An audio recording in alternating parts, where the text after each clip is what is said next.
Hey, what's up, everybody? Welcome back to the I've Been Falsely Accused radio show, part 17, with me and my man, Mr. Jeffrey Deskovic. I'm the host, Cogee. I want to say that these stories are really heartfelt. I mean, I'm getting a lot of people texting me right now. It's a lot of different people that are playing this in they different jobs that they have. And I want to thank them for playing this loud where people can hear it in the jobs. And, you know, we've been getting a lot of good response.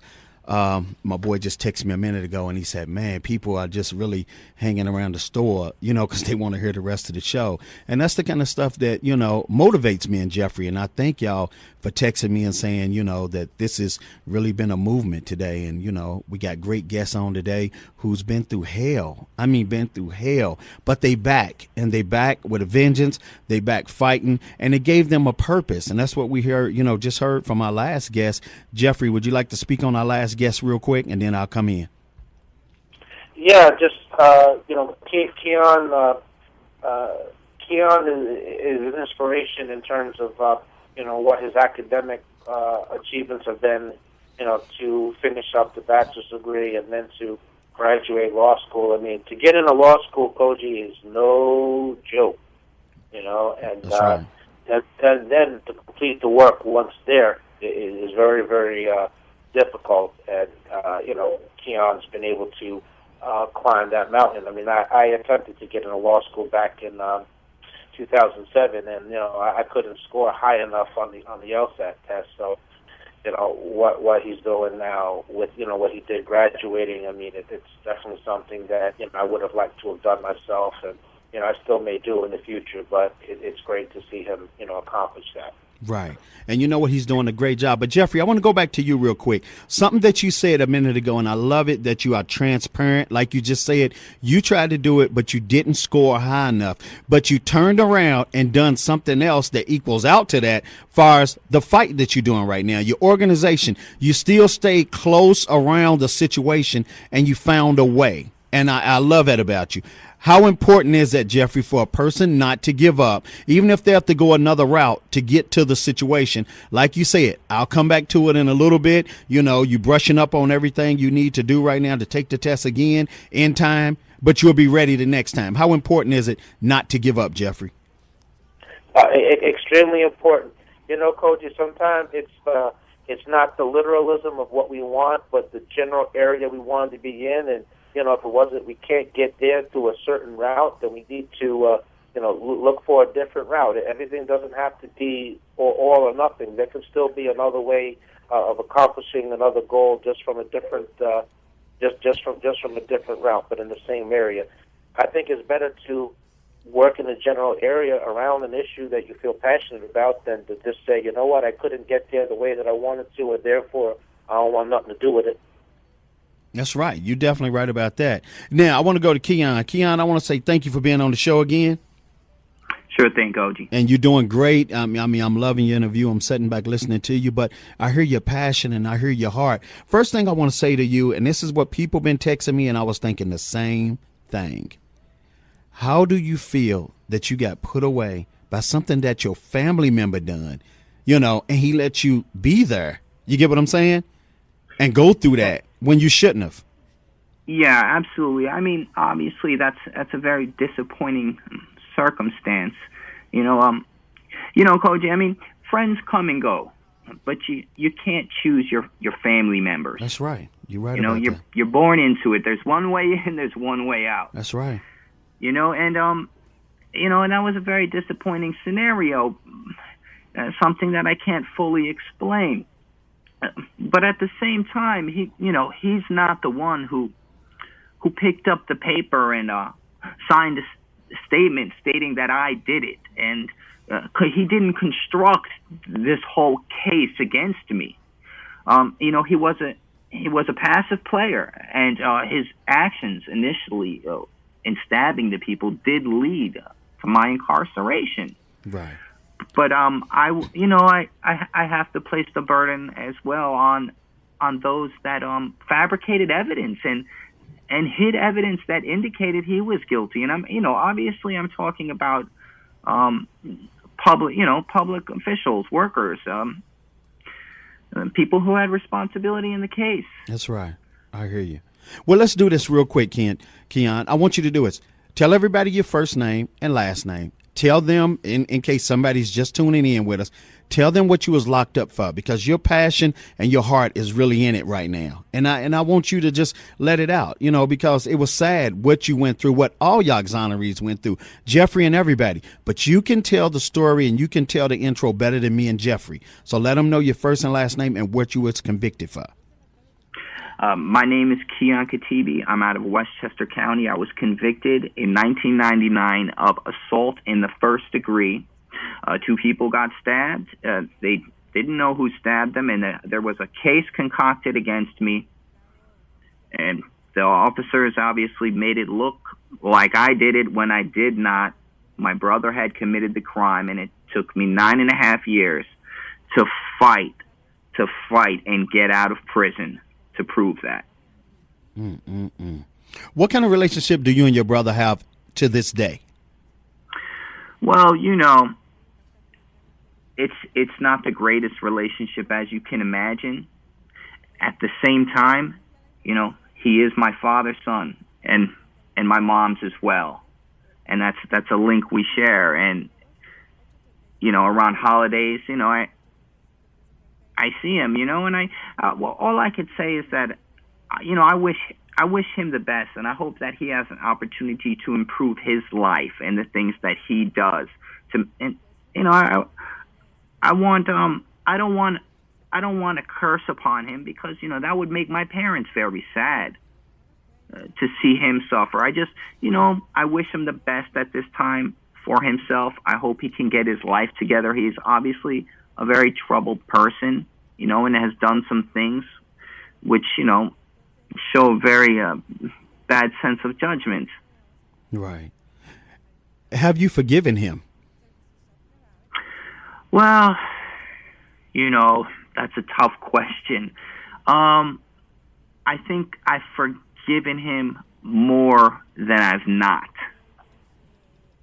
But, obviously there's always going to be feelings there, Cogee. Right. I understand that. And the reason why I asked that, it wasn't to get nothing negative, because we've had so many exonerees come through and they go, you know what? I forgive that situation.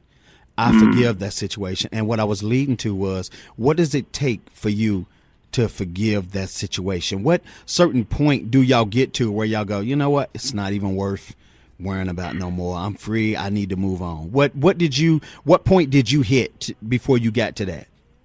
Well, that was exactly it, man. I think you nailed it on the head. I'm free now, and I have to move on, because when you have, and this goes with anything in life, when you have something taken away from you so important, like as your freedom, you just have to realize one day, like, hold on, like, I've had enough taken away from me.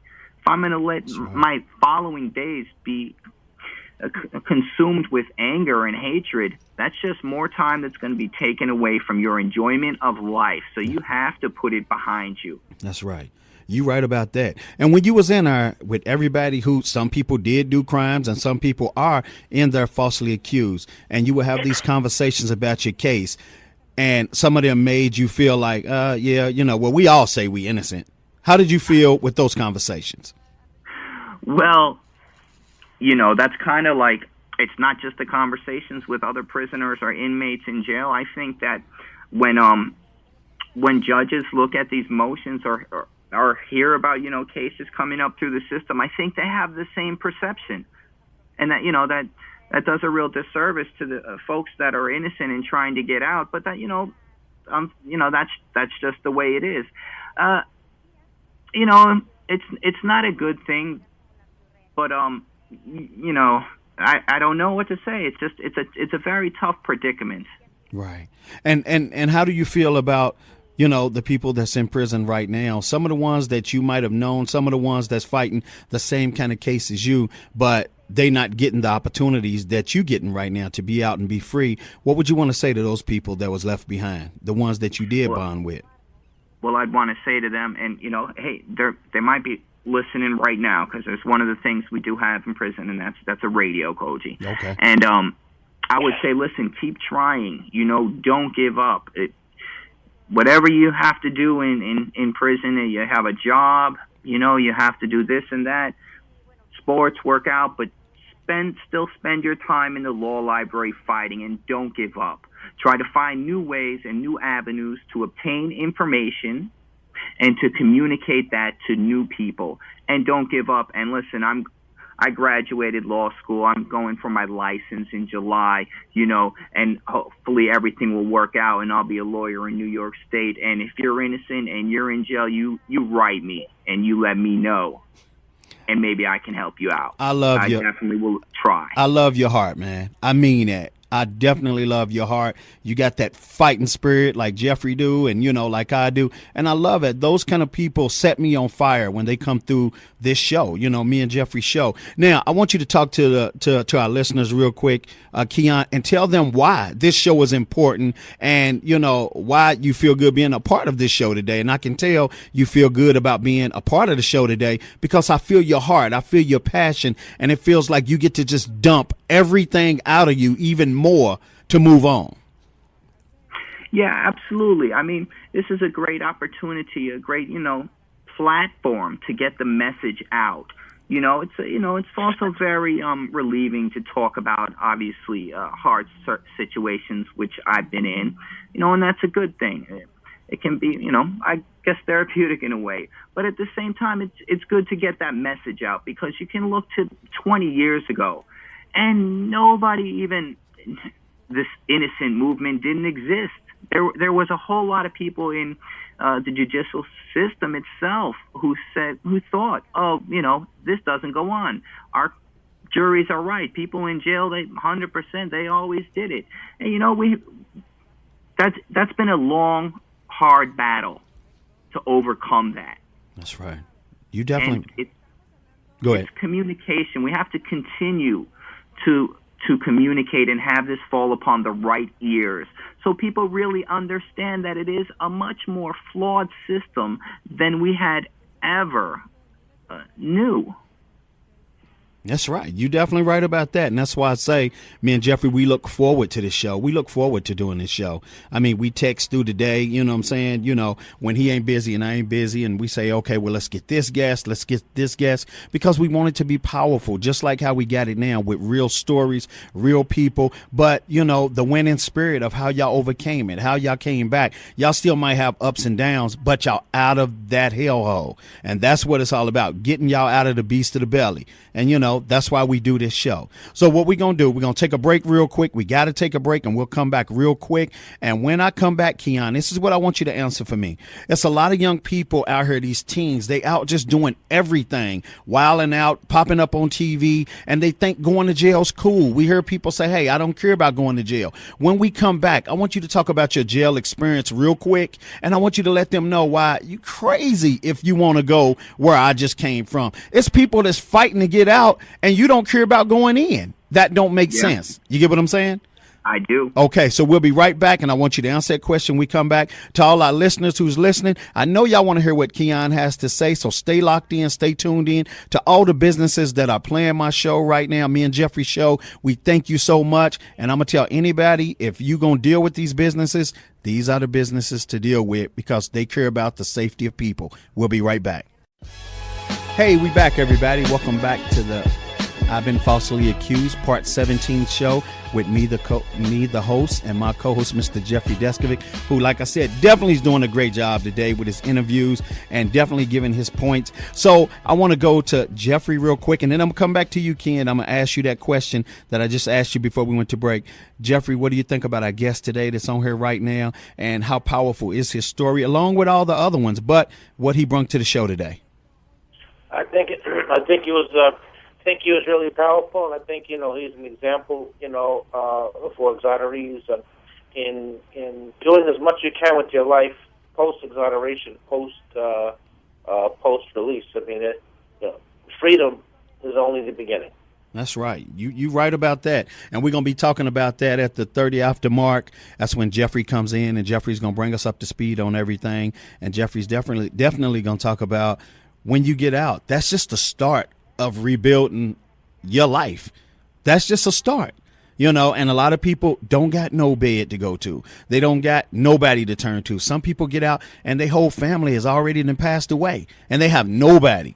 Well, Jeffrey's going to tell you where you can turn to. Jeffrey's going to tell you who you can get in touch with. And we're going to try to help people get back on track. And as y'all heard, some attorneys let they, clients come and live with them, just to get them back on track or to, see them through a better day. So it's just serious, everybody. A lot of people are getting their lives and a lot of time taken away from them out of their lives, where they losing their families, they losing everything. Some people get out and they don't have a thing.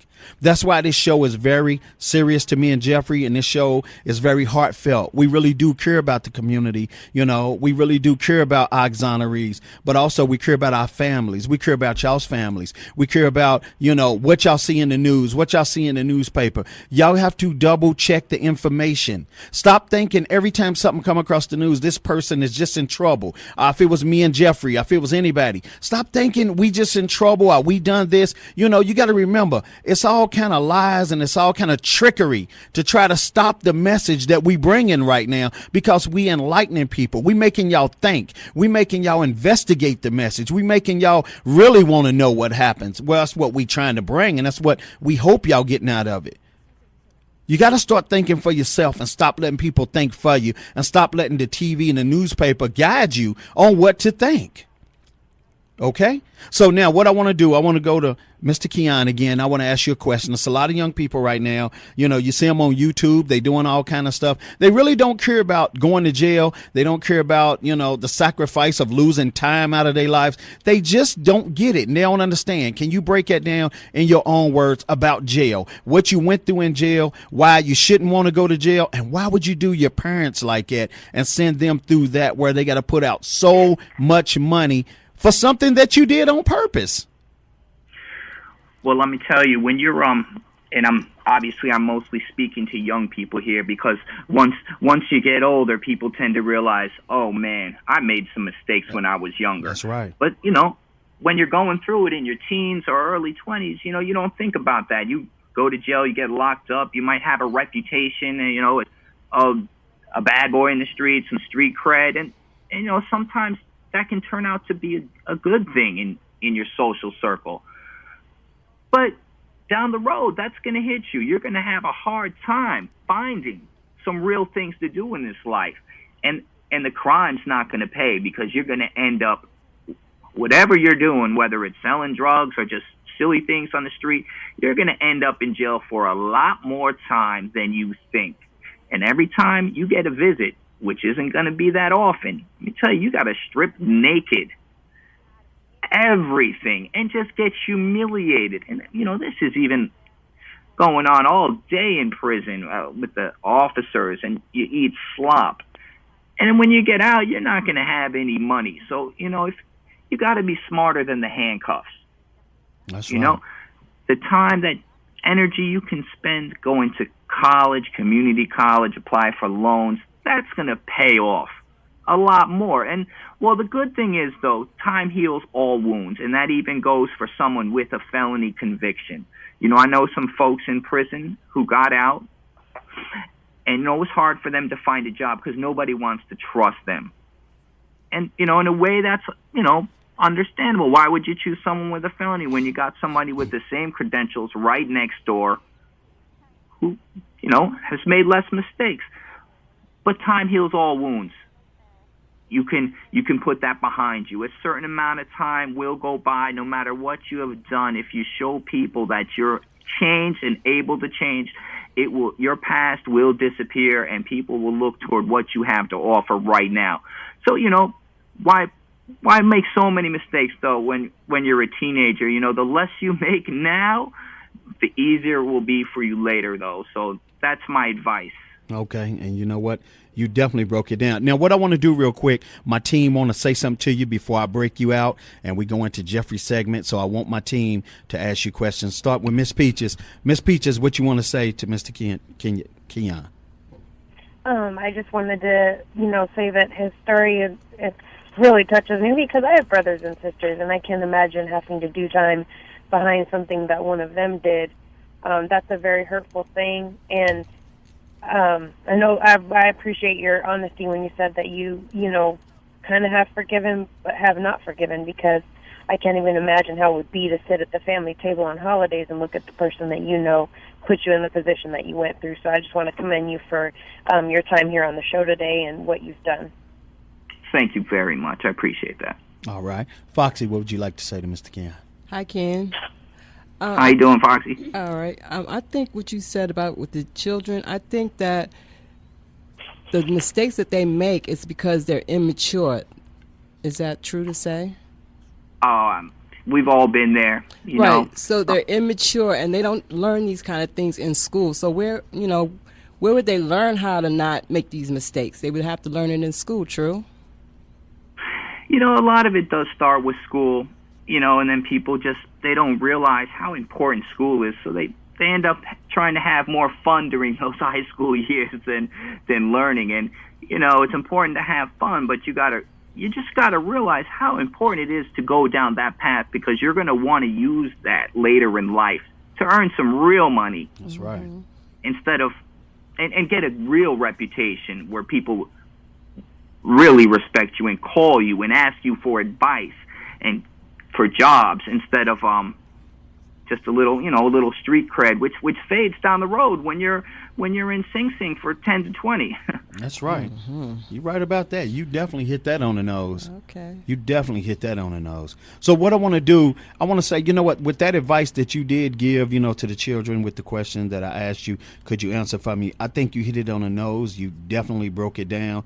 And, I love for our guests to come through and for us to ask them questions, because you've been on a side of a fence that I haven't been on before, you and Jeffrey. So like I always say, and I give Jeffrey credit all the time when we do something, Jeffrey can tell his story better than me, and he can break it down and give you the real. I'm going to give you probably what I've seen on TV and movies, and what I've heard. But y'all been up close and personal. You get what I'm saying? Y'all been up close and personal to the beast, so y'all know how serious it is. So, I just want to thank you for coming through today. Jeffrey, I'll let you thank him as well. Go ahead. All right, thanks a lot, Kian. I appreciate you coming onto the show. And, it's been my pleasure. Thank you, everybody. All right. Kian. Is Kian still on here? Yes, sir. Okay. Kian, I want to ask you a question. Did you enjoy yourself today? Absolutely. This was a great experience. Thank you. And, we would love for you to tell, if you still write people in prison and everything, tell them about me and Jeffrey's show and what we're doing so they can tune in, and get with our websites and everything, and they'll see when the show is being played. And, I think they should let everybody hear it down in the prison. You know what I'm saying? That's a great idea, and I absolutely will. Okay. Well, I thank you, and I'm looking forward to you coming back, because, like I said, me and Jeffrey going to talk about having a recap show where we bring the people back through and we talk about what they're doing now that they've been out of jail. Y'all already been on telling y'all story why y'all went, but when y'all come back, we want to talk about the success of y'all's freedom. All right? Anytime. Okay. Thank you very much, and have a good day. You too. Thanks. All right. So, Mr. Jeffrey. Yes, Cogee. I think you brought a great guest through. He definitely brought a lot of enlightenment, on the situation of being free and what he's doing now, and how, he looked forward to being free. And when he got out, he was on a mission. So what I want to do, I want to talk to you for a minute, Jeffrey, and then we're going to take a break. And after the break, I want you to definitely give us all the information that we need. But Jeffrey, how important is it when you in prison or in jail to have a plan when you get out, but to execute it and really change your life when you get out? Extremely important. I tried to orient everything I did while I was in prison to having like a potential use, what for me, a benefit to me once I was released. And as a result of that, when I was released, I was that much further along. So I only needed 30 credits as an example to finish the bachelor's degree, as opposed to, having to start, having no credits at all. So that, and, learning a little bit of learning I did on a computer, I learned to type while I was in there, and all those things helped me. So it's crucial to have a plan, to not waste your time while you're in, and then to make something of your life once you're out. That's right. That was good advice, my brother. You definitely right about that. Now, what we're going to do, we're going to take a break, and then when we come back, everybody, we've got Mr. Jeffrey Deskovic. He's going to break down all the knowledge, of all the things and give us updates, but he's going to break down the knowledge to all the things that he's saying that can help us move forward. So please get another pen to go with your paper, because you're going to need it with this information that Jeffrey's bringing through. And we definitely want to thank our great guests that done been through. They done shined a light on the show, to just let people see time after time, show after show, this is real. And each person me and Jeffrey bring through, it's only going to get deeper. You're going to hear some stories that you're going to have to just go home and hug your kids when you first see them, because you never know when they go out to play, if they teens, if they'll be back, or if they'll come right back, or you won't see them to 25 years later, if you living to see it.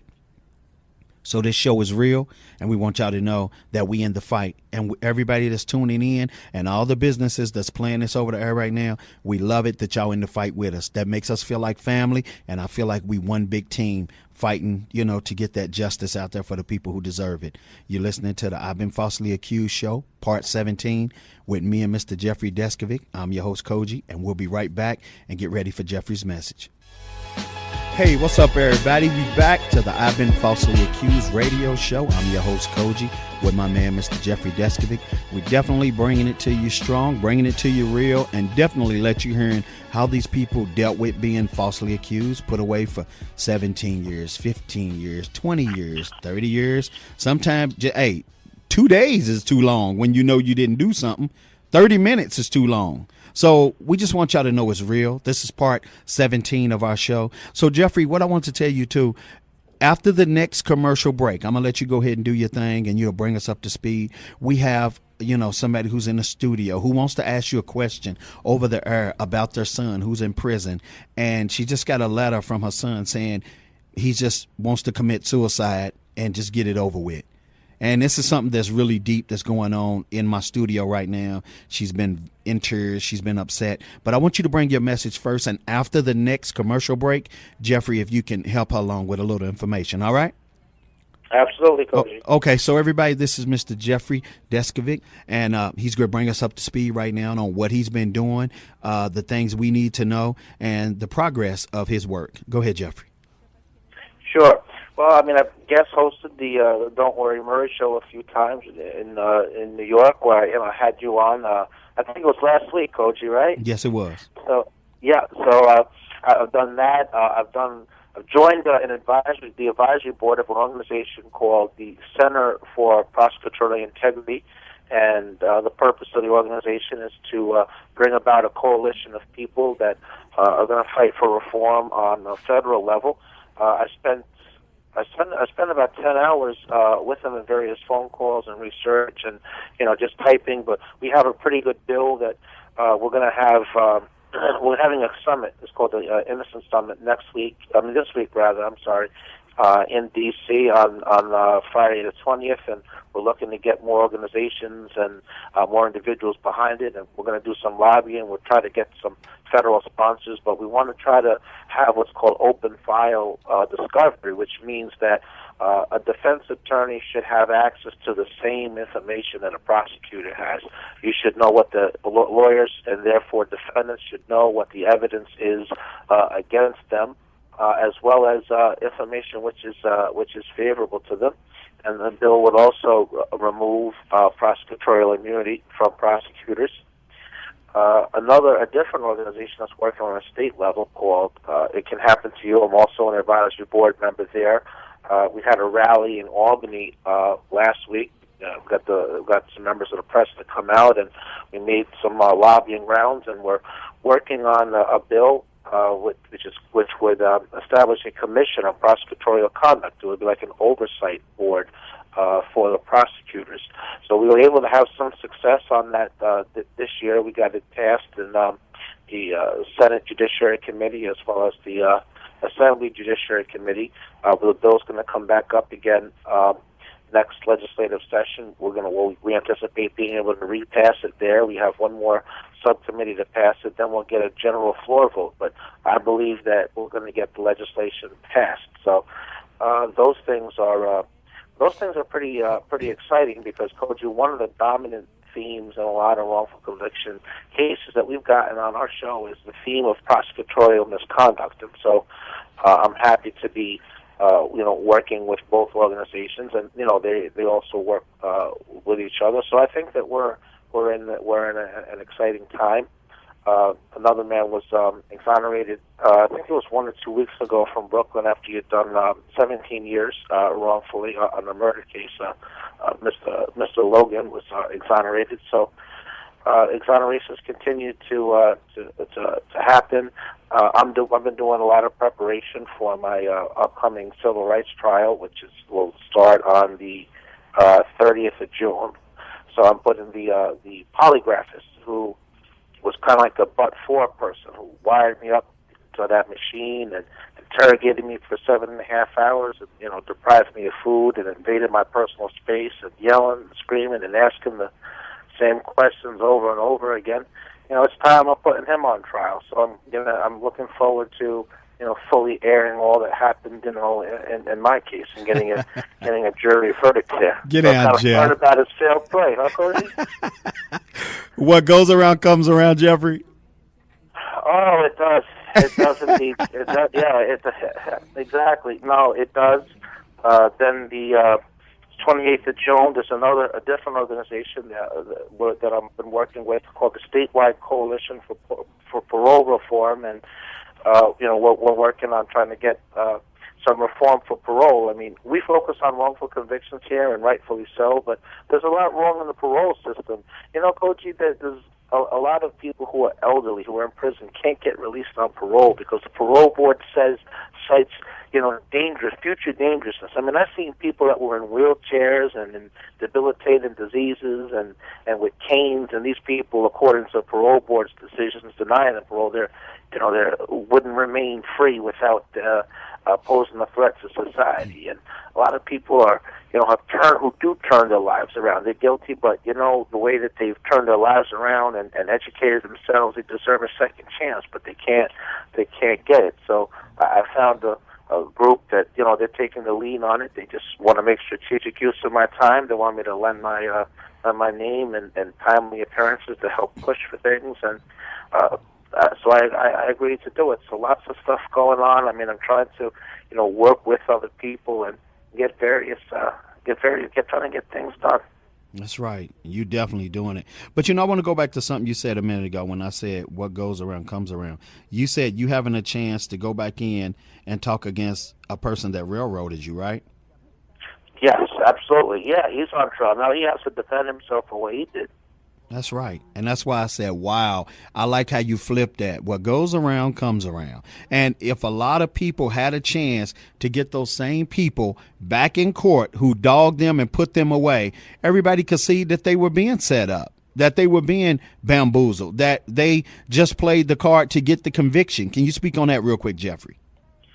Yeah, there's too many times where just to get credit for making an arrest or to cave in to public pressure or to please the supervisor. I mean, people, the cops sometimes, a lot of the wrongful convictions, Cogee, are not good faith errors. That's right. They're just not. And I was just speaking on things that go wrong on the police level, but then on a prosecutorial level, it's all about conviction rate and looking to get promotions and raises and, maybe become the elected official themselves, and on the level of the district attorney, just looking to get reelected or move up the political ranks. It's too many times, considerations other than justice are what motivate things, and this is what leads to wrongful convictions and never wanting to admit the error and continuing on with a wrongful conviction, even in the face of solid evidence of innocence. That's right. You're right about that. Now, I want to do this real quick, Jeffrey. I want to ask you another question. When it comes to people getting bamboozled by the police or wrongfully pulled over or just, like you said, pushed into convictions, what can they do to flip the game around like you did and come back at those same police, same judge, same whoever done it, when people know that they really being set up. That's what I think we need to tell our public now, because I don't think people should be out and just be scared, because number one, the police, judges, attorneys, they all are supposed to protect us from the people that try to hurt us. You get what I'm saying? We are not supposed to fear those people.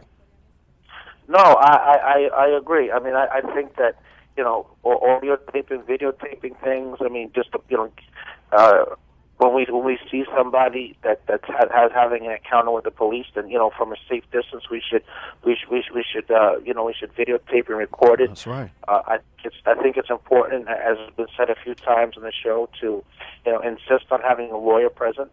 I think it's important to stay on top of your defense attorney. Make sure that they're explaining they explain how they're going to defend you. Make sure they do all the follow-ups. Being proactive about learning the law rather than just sitting back and letting the lawyer do everything. That's right. And once and if you have been falsely accused, bring lawsuit against the people that did it. It's only when when more of us start fighting back. That's right. That's when I think that it'll be some deterrence in it. That's right. Now, one more thing, Jeffrey, I want to ask you before we go to break. If no matter what city you in, how can you learn? This is what I think our public needs to hear right now. How can you learn? Where do you go to look for the laws in your city so you know the laws of your city? Yeah, I mean, you can definitely do research online. But you want to make sure you go to you don't go to a place like Wikipedia where it's like a democratic or anyone can just post information. You want to go to authentic sources. You can look for go to law libraries. You could call a local public defender's office, and just if you don't know where a law library is, you could call them and ask them where a law library would be. You can research the law yourself online. Westlaw is one online. LexisNexis is another thing. There's a paper, like in New York, there's a New York Law Journal. I'm sure there's other publications in other states where people can actually get a subscription, whether that's online or physical paper, and keep up with developments. That's right. You definitely break it down. So, see, that's why I tell all my listeners out there who's listening right now, have your pens and paper ready, because you never know when me or Jeffrey are going to throw some information out there that you need. And like I asked him a minute ago, where can we go find about the laws in our own city so we can quit getting ran over, so we can quit being intimidated, so we can quit being scared? Because even with police, when they pull you over, they still have a certain conduct that they're supposed to, conduct when they pull you over. They're not supposed to pull you over and just treat you like trash. Now, we're not saying every police do it. We're not saying every judge. Only thing I'm saying is if people know their rights, then you won't be as scared. Right or wrong, Jeffrey? Absolutely right. And I want to add, Cogee, sometimes there's there's a civilian complaint review board. So if you feel like police officers mistreated you, you can write the incident up and file a complaint. There's such a thing called the Commission on Judicial Conduct. You could file a complaint against a judge. So, we need to, utilize these vehicles. I mean, even if we think nothing's going to happen, I believe that it's better to file a complaint than not. At least you make a record. You make a record, and it could help somebody else down the line that has the same problem with the same individual. That's right. And you know what? I also heard if you do put a complaint on that certain police officer or whoever, that stops them from getting a promotion, too, sometimes. Have you heard that, Jeffrey? I've heard people say that. I mean, I don't know if that's. I don't know how legitimate if it actually works that way or not. So I can't authenticate that aspect of it. Right. Well, I'm just saying, But in me saying in the same breath of what people should do to defend themselves, I'm also going to defend the police department and say, don't do the crime where they don't have to mess with you. Don't do it to where.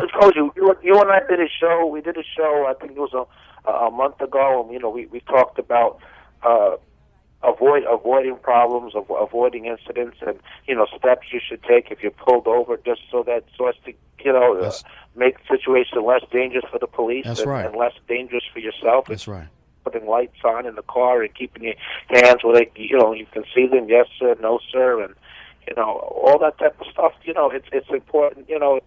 Police officers have a difficult job as well, and they're definitely necessary. I don't want to live in a society with no police, Coach. It's That's dangerous. right. That's right. And I also want to say, to the police officers who were killed out here in Vegas, my heart goes out to their families, because like you said, it is a tough job, and it's a job to where they don't always know if they're going to come back home. So, my blessings goes out to the families, of those slain police officers. So we're going to take a break for a minute, and we'll be right back, and we come right back in. Jeffrey, we have a question for you. This is going to be a quick break, right back in. All right. So everybody stay tuned in. Thank you for tuning in to the I've Been Falsely Accused show, part 17. We'll be right back. Hey, we back, everybody. Welcome to the I've Been Falsely Accused radio show, part 17. I'm your host, Cogee, with my man, Mr. Jeffrey Deskovic, who's definitely bringing some great information. Jeffrey, you've been doing your thing. I'm proud of you. Thanks, Cogee. You too, though. All right. Now, what I want to do, Miss Hanan's in with us right now, and Miss Hanan want to ask you a question, Jeffrey. She's got a letter from her son. He wrote home from prison. He said, I'm tired, and he's just thinking about taking his life and just getting it over with. He just don't want to deal with prison no more. He just want out of this life, to be away out of jail. So she want to ask you a question, and go ahead, Miss Hanan. Hi, Jeffrey. Hi, how you doing? Okay. Yeah, I was having a pretty good and bad day at the same time, but my son has been incarcerated since he was 14, and now he's 51. And he got railroaded because I didn't have the money to get lawyers for him, and it was all on nonviolent crimes. And as soon as he come out, they would put him back in, and he developed a mental problem in there, schizophrenic, bipolar, everything, because they always lock him down when he act out without medication. So I finally got a lawyer for him that was referred to me after he came out, and he had been in there for 8 years, and we were so happy looking for him to come home. Then Florida went and picked him up from the prison in South Carolina and say, oh no, you owe us some more time because you just violated your parole. And they were ready to give him another 30 years. And that's when I got the lawyer. And it made a difference. And my son ended up with 3 years with the time he's been there waiting. And now it's like they're upset because he finally got a lawyer, So my friend Art we're working on it because we're trying to get justice for my son, because now 3 years and they're harassing him. They're humiliating him, putting him in the box and everything, and he's ready to give up. And I just got a letter from him stating, Mom, this is how I want to be buried. And I'll let Art take it from here. Okay. Thank you, Hanan. We wrote letters.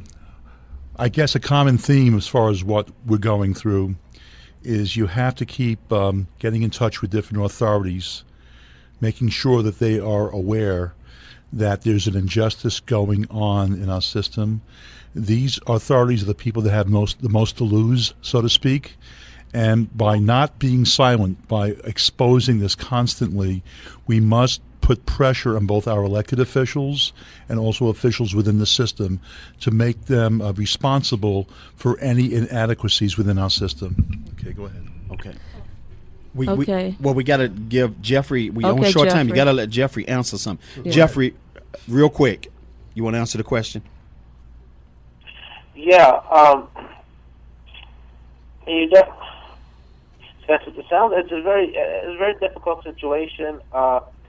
Definitely, I would suggest sharing with them. I mean, some of the stories you've heard today, on our show of people who've done, including myself, who've done a large amount of time, and we're all human, and at times I know, speaking for myself, I've thought of suicide before while I was inside, but I didn't give in, and I kept going, and my life's a lot better now, and he's got to see that the light at the end of the tunnel, that there's that there is a better tomorrow, and that he wouldn't just be hurting himself, but certainly it would affect you, other members of his family, and maybe the thing will work for him, which really worked for me. I have to tell you, one of the main reason that I didn't commit suicide was I was afraid that I wouldn't be successful, but that I would cause myself some sort of permanent injury. I might be paralyzed or some other condition, and that was irreversible, and then my situation would have went from bad to worse. So, but he's dealing with mental health. So what we'll do, this is what we'll do. Jeffrey, you gave a great answer back. What we'll do, we having I've been falsely accused part 18 next week, and we'll talk about that, Jeffrey, the mental health part. Is that cool? Yeah, absolutely. Okay, and we'll help discuss a lot of this, Miss Hanan. Well, Cogee, I would like for you to forward, if you can email that to Jeffrey so he can read the whole thing. Okay. And if you can put it on tweet and Facebook. All right. That'll maybe get us some justice for Greg. It's 2 boys involved. I have 2 sons, and they're both going through the same thing. All right, we'll handle it for you. All right. Thank you. All right.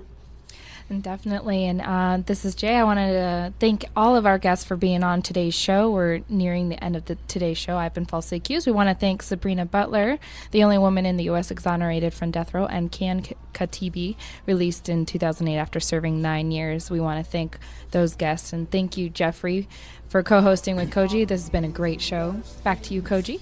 Jeffrey, I want to thank you, and I want to thank all our listeners today. Words of encouragement real quick, Jeffrey.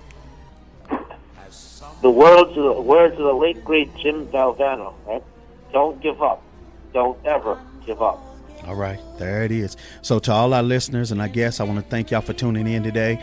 Y'all don't want to miss next week's show because, like I said, in 1 hour, we're going to talk about the mental health aspect of prison. And this is something that you need to hear.